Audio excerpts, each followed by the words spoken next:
Assalamu alaikum masoyana maza da mata na faɗin duniya. Daga naku Mansur 'yan fasaha. Yanzu abin da nake so in ji hankali a kanmu. Wallahi yanzu rayuwar nan, wanda kake tunanin zai taimaka maka, wallahi ba shi bane zai taimaka maka. Saboda yanzu gaba ɗaya rayuwar ta riga ta canza. Kuma wallahi ban san me yasa abin ya canza ba. Munafukai sun yawa a cikin rayuwa. Na rantse da Allah, na rantse da Allah, na rantse da Allah. Kana ji ina faɗi? Kana ji ina ƙara faɗi? Kina ji ina faɗi? Kina ji ina ƙara faɗi?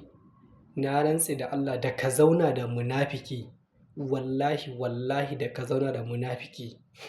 Wayyo Allah. Wallahi da ka zauna da munafiki, gwara a ce matarka ta kama ka da karuwa, gwara a ce iyayenka sun kama ka da karuwa. Na rantse da Allah zama da munafiki ba abu bane mai kyau. Wallahi tallahi duk abin da kake nema in dai kana tare da munafiki ba za ka taɓa samu ba.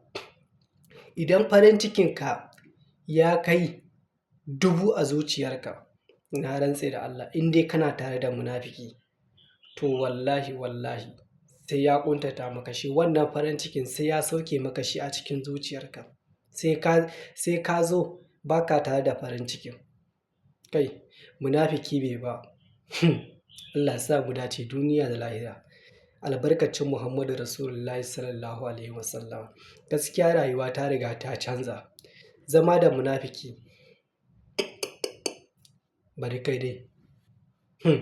Ba abu bane mai kyau. To.